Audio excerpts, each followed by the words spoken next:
if you're like me, you love to use your cell phone or your tablet to watch videos or whatever, but the problem is you have a data plan. And when your power's out, well, guess what? You can't use Wi-Fi. Well, what about if I told you you can?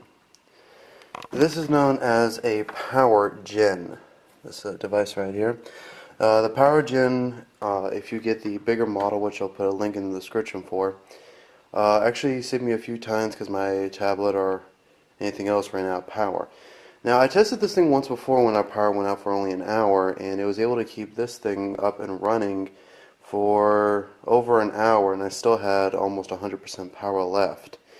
Now, our power went out today, and my cell phone's halfway dead, and the router's dead, of course. I found that out the hard way. I was looking up a YouTube video, and next thing I know, I used up 50 megabytes by accident. I'm like, son of a bitch. So, I came up with a little bit of an idea so that way it doesn't happen again. Wanted to make sure I check it again, but for one, with this item, if you just get the small one, it's not going to help. You gotta get this large one, which is about 40 bucks.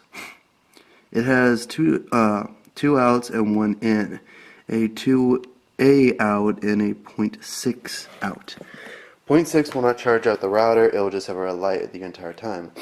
But 2A will charge it up with no problems, and it will be as if everything is fine. The reason why is because current is still running through my telephone lines. All it needs is a power source.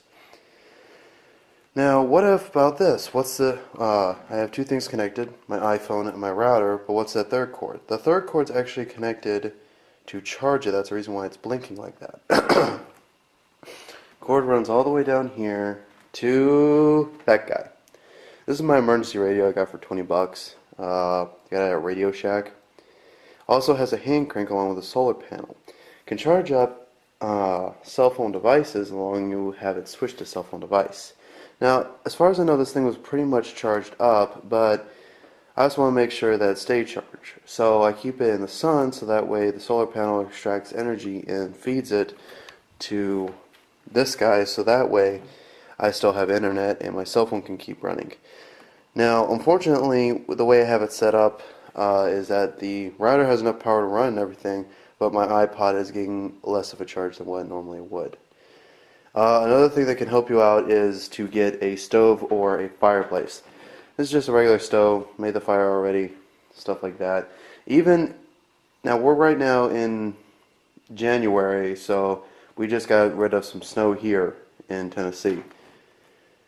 So that's the reason why I have to make this. Another thing that can help is make sure you have supplies, put in a couple ice packs in your refrigerator, and make sure on your refrigerator you keep it closed just about most of the time that your power's out. Hot water will work, but it will only work for a few showers. That's the sad part. Another good thing about having this stove is that you can go ahead and boil water, which can help out a lot if you want to make something warm or take a bath or something like that, which can help, but again, it's also slow.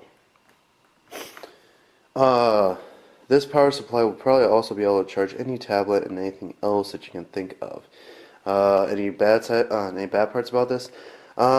This will probably last you maybe a day if you're lucky. After that, I really don't know. It depends on how well solar energy would help you. Again, pretty much the router along with the iPhone are taking more energy than it's receiving because solar energy actually doesn't give a lot of energy, but still gives some. Along with the fact that I am getting power from that device itself as well. Anyway, this is Vincent from Wolfland Productions, just giving you a little bit of hint on what you can do to make sure you're not bored to death.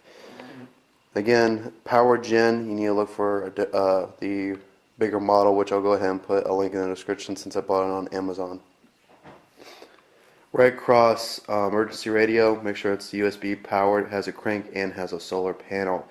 Otherwise you might be screwed in just cranking it the entire time. That's a good thing about it, is that once when there's no sun, you can still crank it. So in case you really need power, you can crank it at the same time you're on the phone.